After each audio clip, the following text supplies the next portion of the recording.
Welcome back, everyone. Today we are going to be discussing Mao, the Unknown Story by Jung Chang and Jon Halliday. This book was published in 2005.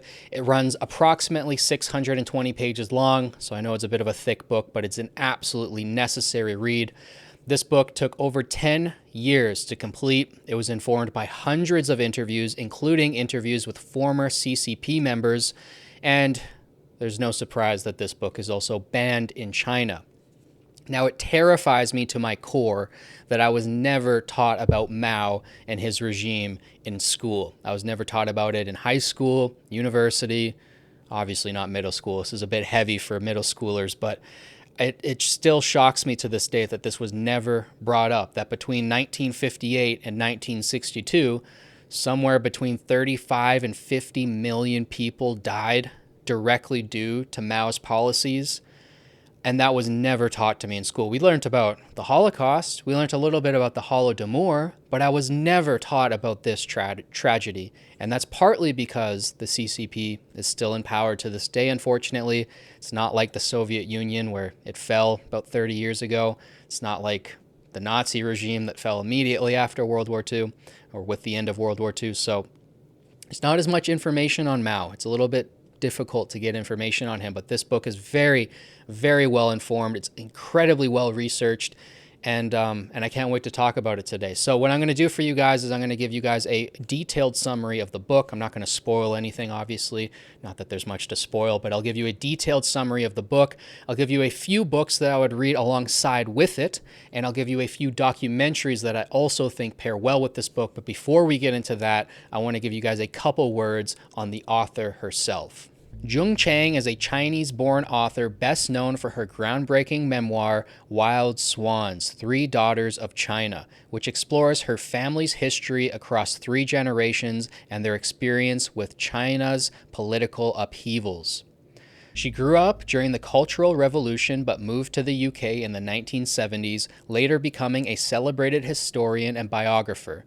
Her co-author, Jon Halliday, is a British historian specializing in Asian and Soviet history, bringing deep expertise to their collaborative work on Mao, the Unknown Story. So yeah, Jung Chang, Jon Halliday, both fantastic writers. This book is beautifully written. It's very engaging. It was actually somewhat of a page-turner for me, despite its gruesome contents at times, and it's also highly reliable. I've read quite a few books on Mao to this point, a few more reliable than others. It's difficult to get reliable information because of the reasons that I mentioned before. The CCP is still in power. A lot of the archives, a lot of the facts are still behind closed doors, unfortunately. But this is a very, very well-researched book, and it's definitely a reliable one. If you like Jung Chang's, I don't know how to say her name, but if you like her work, I also highly recommend Wild Swans, which I just mentioned. It's also a fantastic book, brilliantly written as well. She also has another book called Empress Dowager Cixi, the concubine who launched modern China. I haven't read that one myself, but I've heard good things about it, so I just wanted to mention that one today as well. But to give you guys a quick summary for this book itself, Mao, the Unknown Story is a searing, meticulously researched biography that shatters the myths surrounding Mao Zedong, revealing the true extent of his ruthlessness, ambition, and impact on 20th century history.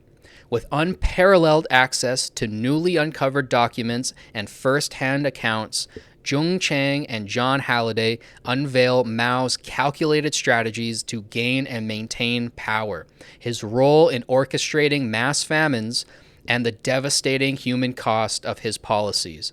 This epic narrative exposes the psychological and ideological depths of a leader who shaped modern China through manipulation, terror, and deception. For anyone intrigued by the dark intricacies of political power, this book is an unflinching look at one of history's most enigmatic figures. So yeah, hopefully that gives you guys a general idea of what this book is about. I will say it's a very tough read. This is not a fun read. This is one that I had to really slug through it because there are some details in here that are just gut-wrenching. they sear images on the front of your skull. I say this all the time, but this is how I feel. It feels like these images are just seared on the front of my skull, and they will never leave. Anytime I even remotely start to think about them, my mind just goes right to some of these stories, and I can't tell any of them today, and I don't want to spoil the book. I want you guys to go read it, but man, there are some graphic stories in here that really make you question, like, why wasn't I taught this in school? This feels like it's been hidden from us or something. I don't know. But another thing that I'll say is one of the ways that I've learned about Mao's China is actually talking to people from China. So I've talked to a few people in my life, but one in particular that stands out to me is I currently have a coworker who is from China. His family moved from China to Vietnam during Mao's reign, and then from Vietnam he moved here to America. And just hearing him tell stories of what it was like living in China under Mao's rule is horrifying. Basically, this guy's entire family was killed. His entire family starved or were directly offed by Mao and his minions. And it's heavy to listen to that guy's story. So when you hear firsthand accounts like that, it's shattering. And there are literally tens, if not hundreds of interviews that you can go find right now for free on YouTube of people who survived this that talk about it.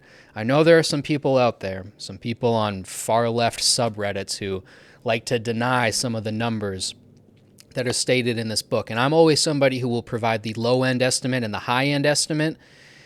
But when the low-end estimate is 40 to 50 million, it's still something we need to talk about. The high-end estimates for how many people died under Mao's rule are upwards to 100 million. And that's a number that I can't even fathom in my head. Even 50 million. 50 million is more people than have ever lived in Canada at any single point. You know, I think our population right now is 40 million. And I can't even imagine the entire Canadian population being wiped out. And my heart just breaks for what happened during this time period. And this is just one of those books that I wanted to talk about today because everybody should know about this. Everybody should read about this. I know it's tough to get through. It's 600 pages of like, holy heck, how did this happen? But once you get through it, you just want to give this book to other people. I've bought one of these books for my cousin. I hope he reads it sometime soon, but it's a shattering book. So I'm going to recommend a couple other books that I would read alongside this. The first one being The Private Life of Chairman Mao by Dr. Li Zitsu, a deeply personal account by Mao's personal physician offering rare insights into the private life of the Chinese leader. I highly recommend that one as well. If there's two books that I would read on Mao, if you just want to learn about Mao himself, this also kind of goes over Mao's China and the rise of the CCP. But if you want to just learn about Mao, The Private Life of Chairman Mao and this book are the two best ones I've ever found.